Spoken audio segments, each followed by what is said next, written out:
Let's begin with the body.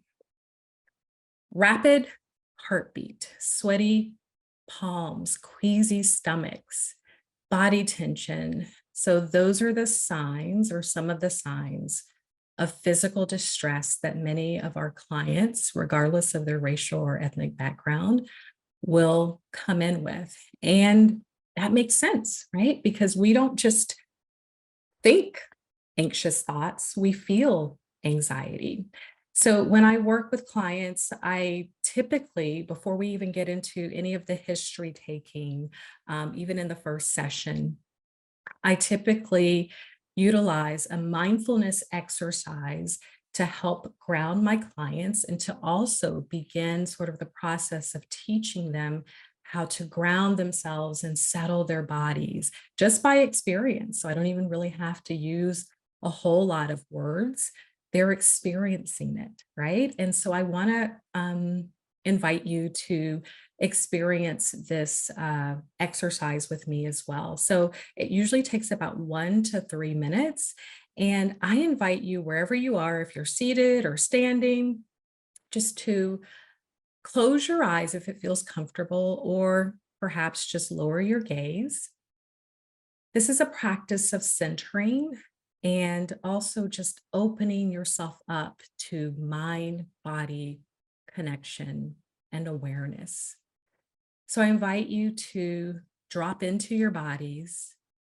And I often like to do that by noticing my breath. So maybe you can notice your breath in this moment. Allow your breath to allow you to be just as you are.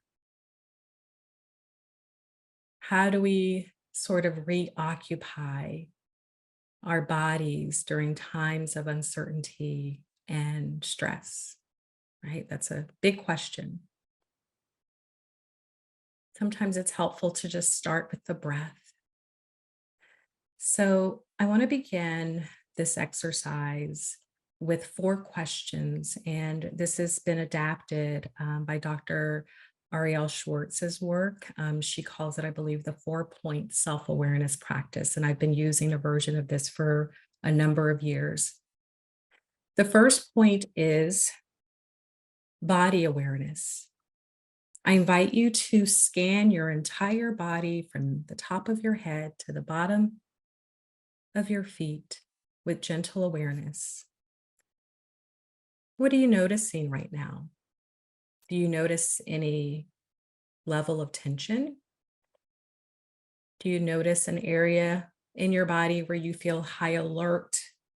Do you notice a sense of restlessness, tension, fatigue, or collapse?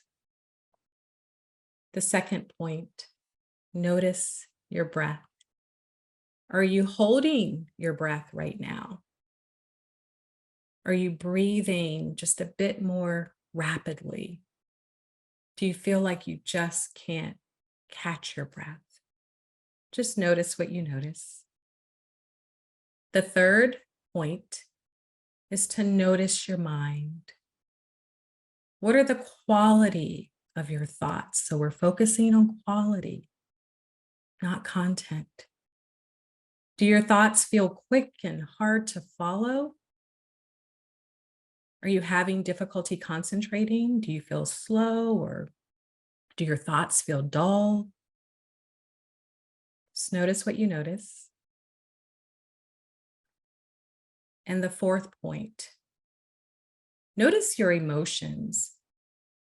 What's coming up for you right now? Are you feeling anxious or overwhelmed? Is there a level of agitation? Is there sort of a, anger or irritation that you're sensing? Or even a sense of helplessness or hopelessness? Just notice what you notice.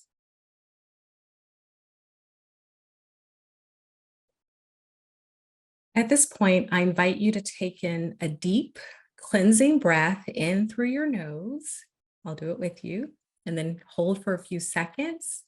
And then exhale for a few more seconds.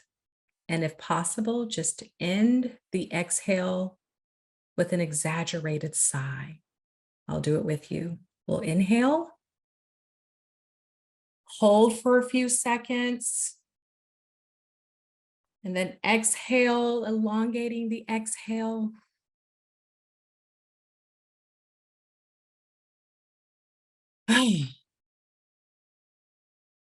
What did you notice? Just think about what came up for you. And the way that I utilize this exercise with clients is I ask them to attend to those internal cues that come from our body and our mind that gives us messages that we really want to honor, and begin to honor those messages by bringing in practices of self-care. So typically when I'm doing this exercise, my clients are already aware of the importance of body awareness, and they have some degree of knowledge around nervous system regulation. And I'm providing psychoeducation all along, all throughout our treatment. And I share that self-understanding is so critical in managing not just anxiety or distress, but overall well-being. I talk about the early signs of dysregulation and the importance of really recognizing those early cues. And I'm regularly inviting clients to assess what self-care resources are going to work for them, because we're all unique in any given situation. And by chance, if the answer was yes to any of those questions, then my next question is, can you imagine using an emotional regulation strategy to maybe soothe some of those feelings, or to sort of regulate what happens to us oftentimes as things begin to escalate into a crisis? Can we sort of catch it before it spirals, right, to sort of like a dangerous or uncomfortable level?